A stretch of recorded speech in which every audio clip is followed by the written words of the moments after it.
Right, so for my final History of Art Class 2 project, I've been tasked with recreating a virtual tour with the overarching title being chosen by the class professor, Dr. Rachel Zimmerman. Authorship: individual, collective, appropriated, or as I'd rather like to call it, I made it, we made it, hey you thieving sneaky git. So the gallery must include the two artworks and one piece of literary nonsense that were chosen by the course professor. Now the two artworks were Diego Velázquez's La Meninas from 1656 and Vic Muniz's Marat Sebastio from 2008. And the work of literary fictional nonsense is by Shelley Levine, and her statement was Untitled, after Walker Evans from 1981, along with 5 more actual artists of my own choosing. So, the criteria, it states that my selection must be taken from those pieces that have been discussed within the last half a term. This portion of class, we students learn about the various changing styles that define the waxing and waning of each of the many art movements that have occupied the 19th, 20th and 21st centuries. I have chosen not to include any of the African and Asian art or the various architectural movements that were taught during this period in class, as they each merit a virtual gallery all unto their own. Nor shall I feature anything from the emergence of photography that we studied in class together, other than the one piece of photography that was stolen by Levine, the performance artist. I shall instead focus primarily on just 5 taken from the 27 different art movements that were covered from the year 1840 onwards. It's a rather long list and it's got a lot of isms in it, and I hope to get through it fairly quickly. So if you're ready, here we go. We've got Romanticism, Impressionism, Realism, Post-Impressionism, Art Nouveau, Expressionism, Fauvism, Cubism, Primitivism, Abstraction, Dada, Surrealism, Nazi and Soviet art, Mexican Muralism, WBA, which is the Federal Art Project, Harlem Renaissance, Extract, Expressionism, Regionalism, Avant-Garde and Kitsch, Pop Art, Minimalism, Post-War European art, the Feminist Movement within art, conceptual art and postmodernism. Woo! Now, the reason that I have chosen the 8 artworks that you will soon see from the many that were available to me is because I believe that with these 8, or at least the 5 that I've chosen, the 3 that my professor has, I can easily demonstrate for the viewer examples of the 3 set themes of individual creativity, collaborative art and theft. The virtual gallery is designed to be viewed in a chronological order, and I will first be discussing the artwork selected by a professor from 1656, and then jumping to an artist of my own choosing from 1840, and the last on the list will be from 2008. Now, an introduction after the introduction. Since time immemorial, artists in our own Western culture have tried their very best to capture the truth of nature, ever improving their skills over the millennia to recreate both the fictional realm of imagination and the factual world around them, in a way that the viewer could believe to be real. And this could be via 3-dimensional sculptural creation, or creating a 2-dimensional world portrayed upon a flat surface. Then, in the latter half of the Romanticism movement, came along a scientific discovery that would cause European and North American artists to reevaluate the purpose of their trade.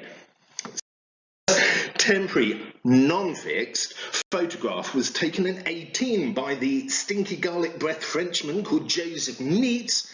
By 1826, he could at least preserve his images fixed after an exposure time that sometimes lasted for days in a process called heliography. 1837, Louis-Jacques Mondiguer, a rather fat Frenchman, had perfected a technique of his own that took as little as 30 minutes to create a fixed exposure, which was rapidly embraced by the public nearly the world over. That is, except for who went on to perfect a far better photography technique that the world uses. But enough of that. All you need to know is France sucks, England wins, hooray for us. Anyway, back to the list. Here, at the very end of the Industrial Revolution, did the public have need for an artist to spend months using their own skills, holding up a mirror to nature, now that within half an hour the world around them could accurately be recreated by a rank-and-file amateur with just a camera obscura and a crate of chemicals. So those painters with a whole lot of skill but not very much imagination created the realism art movement in a desire to follow the herd and attempt to compete with the egalitarian emergence of photography, while those who had the verve to strike out on their own and redefine what it meant to be an artist, recently freed from the bondage of royal or religious patronage, created what would become the modern art movement that we know today.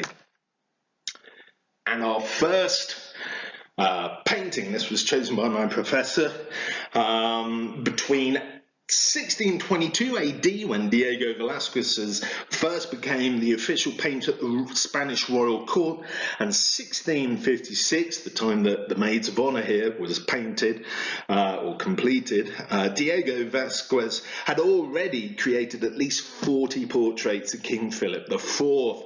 He'd also created numerous other paintings depicting both those from within the royal family and a fair few from the multitude of courtiers that surrounded King Philip IV when he was residing here at his palace in Madrid. So it could have come as very little surprise to those who were familiar with Diego's royal commissions that he eventually combined the king and the queen, their children and courtiers into one grand group portrait that included himself as one of the many staff that filled the daily life of the king. Considering that King Philip IV had formerly commissioned so many portraits of his courtly staff, it may actually equally have been his idea to include the painter Diego Velázquez, as much as it could have been the artist's own idea to do so. I don't personally think that after so many years of painting other royal members of staff, that this was an egomaniacal artist trying a hand at self-promotion. Rather, it could well have been an employee of the crown who was on familiar terms with the royals after 32 years living within the palace complex. He could have felt comfortable enough to finally show himself in what we see here, a clever and amusing composition of regular characters within the palace grounds. Whether this is a collaborative idea between the King of Spain and his court painter, or whether the theme was chosen by one or the other, there are still many interesting aspects to this painting. For over 3 centuries, people have been excitedly pontificating about all of the questions regarding whether it's the king and the queen's portrait that we see reflected there in the mirror on the opposing wall, or whether we, the viewer, are seeing ourselves as the royal couple as they pose for a portrait. As the highest ranking individuals portrayed, is it the king and the queen who are the main characters of the painting, or are we supposed to be focusing on young Princess Margaret Theresa, who's brightly lit there in the centre of the canvas? Perhaps it's the artist peeking out from behind his easel who grabs the viewer's eye. We also see other characters on the periphery. We've got the court fool who's playing with a mastiff dog. There's Maria Barbola the dwarf, the 2 maids, the princess's chaperone chatting with a guard, and standing there in the doorway, a relative of Diego, Don Jose Nieto Velázquez, the royal chamberlain. I can appreciate the skill of the painting, and I'm mildly amused with the joke that the artist is telling with the use of the mirror. But by the end of the day, it's only a painting of a wealthy family at home with their staff and attendants. There's really no story to tell beyond that of a royal Spanish family, a talented and ambitious artist from 300 years ago, long ago dead. It's not very relevant to me or my life or culture. It is a creation harking back from the old world where artists were beholden to popes and royalty for their livelihood. So, to see something more from the art world that bears a correlation to the common person, like you or I, unless I'm somehow talking to a royal somewhere, good day sir, madam, we need to jump forward a couple of hundred years to the Industrial Revolution, where bonds of servitude in the art world were being cut loose. Here we originally titled Slavers Throwing Overboard the Dead and the Dying, Typhoon, now more commonly known as the Slave Ship. It was painted by J.M.W. Turner, R.A., or Royal Academy, in the 1840 towards the end of the Romanticism art movement as a visual protest against the common practice of murdering Africans by deliberately drowning them as they were en route to be sold into slavery in the Americas. Now, this heartless act was an insurance scam. The companies transporting these captured humans could not claim on their insurance policies if any financial losses were caused due to the sickness or death of any captured souls being conveyed on their vessels. But what they could do was claim on any chattel that was lost overboard during transportation. So, rather disgustingly, taking advantage of this loophole, the slavers often threw any slaves who died or just became too sick overboard before they reached land. Turner was inspired to paint this piece for an anti-slavery convention or conference where Queen Victoria's husband, Prince Albert, was the main speaker. He got this painting ready so that he could convey his abhorrence of the slave trade to the general public who'd be in attendance there after reading a story about such an act that happened in the late 1700s, just a few decades beforehand. Turner did create this piece all by himself, but here he was inspired by the written works of Thomas Clarkson, who wrote that novel, and the idea of being able to convey his abhorrence of the slave trade to the public. So there was reason by other people's works to do this. It was in written form. He didn't steal this from a painting, but still. Let's talk about the painting itself, though. The dramatic ocean scene, it captures a distant shipwrecked sailing ship. It's pitching up and down in the midst of a storm. Seen close to us in the foreground, sinking in the swells of the shackled limbs of those poor slaves who've been thrown to their doom. The horizon there, it's barely discernible through the mist that glows in the early morning's light. Throughout the whole of the canvas, it's really the contrast of changing colours from the dark, broiling green ocean to the deep red of dawn's early light, as the golden rays of the rising sun, the bright white sea spray, and the first brief signs of a blue sky above us that all clash against each other, giving the viewer a sense of discord. So not only does J.M.W. Turner foreshadow impression here with his ability to show movement and the changing light, but with his painting in particular, he demonstrates the ability to evoke emotion in the viewer by sectioning colour to different portions within the composition. And it's this theme that we will see continuing through the next 166 years to the final artwork on the virtual galleries list. We're going to go to now an impressionist painting here from 1872 depicting another scene set at sea, but this time it's looking inland towards the industrial harbour at the artist's hometown of Le Havre. Now I have been here, that's where I discovered the liqueur, Murs, blackberry liqueur, delicious. But anyway, it's in northern France. And instead of smelling of garlic, it just smells of dead fish. So that's France for you, though. We are looking down upon the scene in front of us as if we're high up, perhaps, aboard a tall sailing vessel. Port side, to you landlubbers, that's on your left, we can see in the far distance, painted in teal, the faint outline of mast belonging to, I imagine, two ocean-going ships at the dock. Now, between these is a single smokestack. It could be from something industrial, or it could be from a steamship. Who knows? It's the Industrial Revolution after all. And that is belching blue smoke into the pre-existing haze of the morning mist. Now it's that mist that the low-slung red sun is emerging through. It's lighting up the sky in flashes of crimson and gold. The sun's red light dances upon the rippling sea below, as we see in the centre foreground, three smaller rowboats are appearing from the dawn's dark gloom. To the starboard side, again landlubbers, that's your right, we see vague outlines of more ships' masts and the many cranes that line the port. Now these are all lying dormant before the day's hard work begins. The painting, like the previous one from Turner, also defies tradition by eliminating any clear representation of the horizon.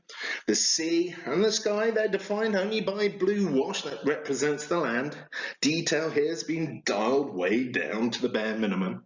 Knowing that many would see this work and conclude that it's unfinished, Claude Monet entitled it Impression Sunrise, as in impression of a sunrise, thus spawning the Impressionist movement. It compares well to the previous painting by Turner, who used blocks of contrasting colours to create in the viewer feelings of awe and tumultuous terror, whilst here Claude Monet uses swathes of colour that are neutral to one another to convey calm and tranquility. Claude Oscar Monet displayed this piece in the first independent exhibit to rival the more established Paris Salon, which had been around for hundreds of years. He did this with a small band of fellow artists who together shared some radical new visions for painting. Some of these artists were Bazille, Renoir, Sisley, and although they didn't paint together, they were inspiring each other in a loose sort of group of friends who were experimenting with this new style. So moving on to our next painting, I've got one from Henry Emile Benoit Matisse's Fauvre painting, Bonheur de Vivre, Joy of Life. It's taken Turner and Monet's initial steps towards creating a simplified version of a world and has now actually progressed down that same path by reducing the visual detail of a world even further to barely discernible abstract shapes and lines. Yes, we can still see people dancing around, they're all naked, hand in hand, playing music, embracing one another, and generally enjoying life in a country setting of a partial glade. It's framed by woodland trees, and there in the distance is a shoreline of open water, but the world and all within it are now almost flat. It's devoid of almost any discernible depth, while the colours are no longer faithful to reality, but instead they're a gross exaggeration of their former selves. Here, the value of accuracy is fading, just as colour's importance comes to the fore. Matisse worked alone, but was a part of a small group of Fauvre, and this means wild, artists who supported and inspired each other. So here's that theme again. You're working on your own, but you have almost a collaboration of sorts of other artists who are experimenting in the same field that you are. It inspired this painting a young Spaniard who saw it the year it was purchased and displayed at Gertrude Stein's Parisian salon. Pablo Picasso, within a year, created his homage, Les Demoiselles d'Avignon, which was the start of yet another art movement, Cubism, a style that tears down the last of the traditional laws of perspective, kind of unfolds its subjects like a deconstructed Swedish flat pack cupboard. Another artist that created his work alone, but belonged to an out group of like-minded artists, was Kandinsky. So here we're transitioning yet again, whereas the artists previously were loose band of fellow artists, this is actually an organized group of artists and a proper club, which was sometimes disbanded. Kandinsky formed the Munich New Artist Group and disbanded it, and then he formed the Blue Rider art group. These art groups would allow artists to show and explore the arising ideas of the contemporary art scene. Let's have a look at the painting. All right, so starting at the bottom left side of improvisation 28, and we're going to go clockwise around the painting. We first see a person staring out to sea. There are crashing waves. They're surrounding two Viking-style longboats with oars, shields. They've got billowing sails. Behind them is a towering mountain, and across the land The eye travels over an off-kilter horizon sloping down there, while we reach in the right far corner a burning sun. It's shining brightly over what to me looks like a Russian Orthodox church that's sitting atop a hill.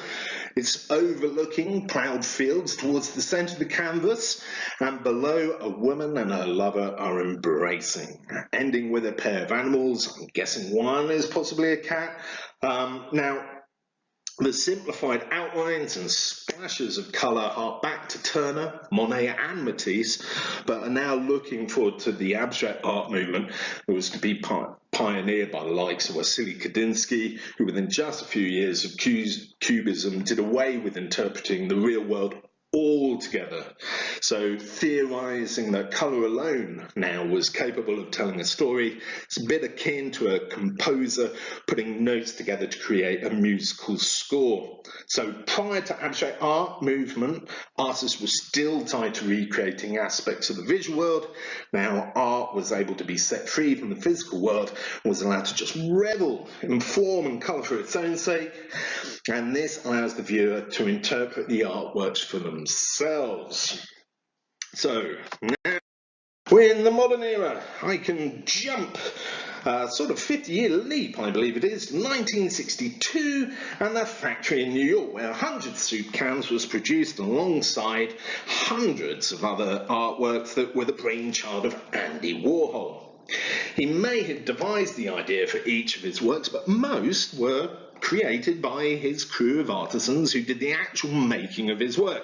And I find this perfectly normal, as we can draw the same comparison to many other painters in history that have employed apprentices to finish large art installations, and inventors who relied on craftsmen to turn their designs into reality. Andy Warhol used, after all, the popular icons and mass-produced items of his generation for inspiration, and in turn used an industrial process to create his work.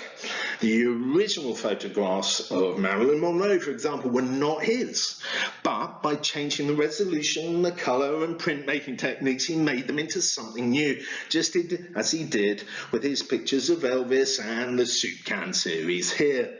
He took the copyrighted design on the Campbell's soup can labels and reworked them into a new set of original artworks. However, next we will see how one woman will attempt to destroy the meaning and value of art. We jump another 19 years to 1981, and it's going to be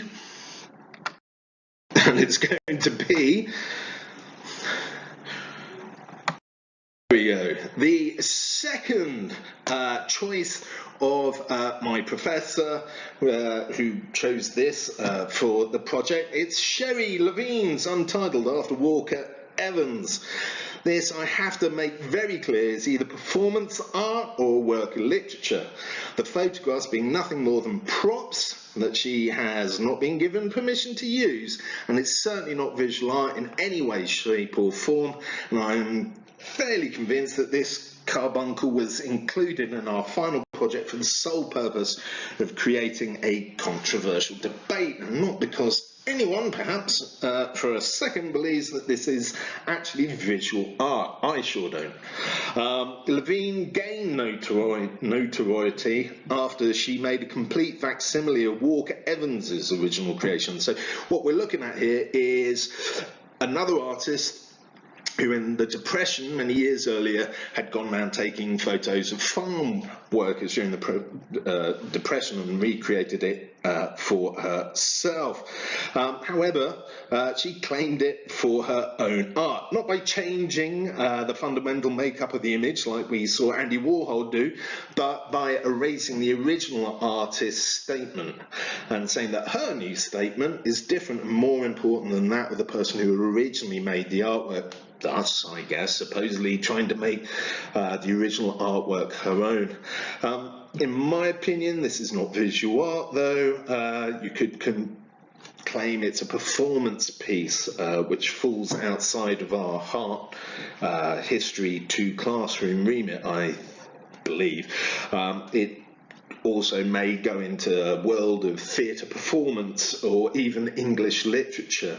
but as it does include ownership or stolen ownership of someone else's visual creativity, this is not only the wholesale theft of an artist's work, but a usurping of the original meaning, which to me is a form of artistic fascism. From the very start, I'm just going to use an example. She had a history, Levine did, of stealing others' talent. And I've got a quote here. During college, Levine created minimalist grid drawings that were met with acclaim from her professors, but closely resembled contemporaneous works by Bryce Marden. Despite the fact that his work of plagiarism shamefully hangs in the Metropolitan Museum of Art, kind of does, kind of doesn't. They own it, but they don't display it. They've got a quote here. I'll use another one. Far from a high concept cheap shot, Levine's work from this series tell the story of our perpetually dashed hopes to create meaning, the inability to recapture the past, and our lost illusions. Now, if you believe that, of course, you could believe anything. And in this modern world where we've got a 72-year-old president, Donald Trump, who only this weekend said, I think that I feel like a young man. I'm so young. I can't believe it. I'm the youngest person. I think he was going to say youngest president ever, but anyway, I'm a young, vibrant man, when in fact he is the oldest elected president in the history of the USA. So, just because a liar says something with conviction does not automatically turn their lies into fact. In fact, I'd go further to say that if you believe Levine to be correct, the artist statement now has more importance than the artwork itself. And of course, if you believe the rubbish that she spouts, you have in effect destroyed all artwork for all time by reducing art to just a theory that someone can come along and then debase later with their own, not a visual image, which I hope you will see is way up there with some of the dumbest things ever espoused by any person ever. So it effectively puts my history of art professor's job on the line, because now you can just come along and say anything you like about art from history, and it also makes my future hopes of becoming an art teacher at school useless, because what's the point of art if you can just come along and put an artist statement there that usurps everything else? Anyway, I digress. This is just a huge big rant, and on to in comparison, Jeff Koons is amazing to Levine, and I know that's going to upset a few people here, but he's spanning the gap between Andy Warhol, who's the mundane everyday items we see when viewing the 100 soup cans by Campbell's that we looked at earlier. He's also fairly cynical and has the illegal theft of others' artwork, as done by Levine, we just saw. He does, though, elevate kitsch back up to avant-garde high art in the Pink Panther. When this was created in the 1980s, there was the big hair and sexualization of women. He sums it up. This period, he was married to an Italian porn star after all. Movies featured scantily clad women, long-haired rock stars sung about pin-ups. This was the 1980s male fantasy and porcelain that we see here. He has more, though, taken to turning adverts into porcelain figures. Well, he's got sued for that. And then he'll take classical paintings and sculptures from history.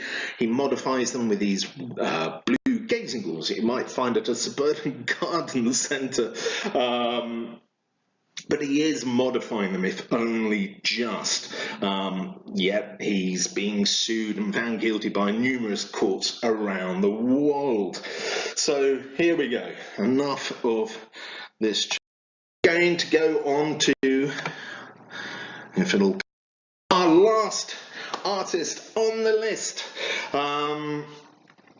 also chosen by our professor. This is Vic Muniz. This guy has a penchant for copying the works of better men as well. He has recreated well-known images from famous artists using everything from toilet lids to ketchup for his medium.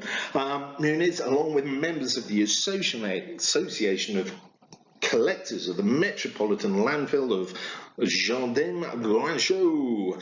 And these are some residents from the poorest slums of Rio de Janeiro.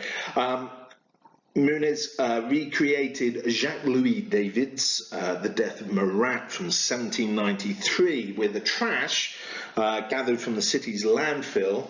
It's there to bring awareness to the public of the poor Rio de Janeiro. When he sold the photographs of this, he made about $50,000, of which he donated or distributed between the cooperative of workers. And that kind of ties back into J.M.W. Turner's attempt to bring a political statement to the public. He was inspired by others' works, and he, in this case, recreated it, not from a book, but from a previous painting, in order to create an awareness for the public, which I find admirable. This concludes my slideshow. I've got on the next page there's the original work. Sources here, and you can read through them. It bores me to tears, but I'll let you do it at your own will. Thank you very much for listening to this. Hope I didn't bore you to tears, and I get lots of A's, gold stickers, and smiley faces on my report. All the best. Have a great day. Bye-bye.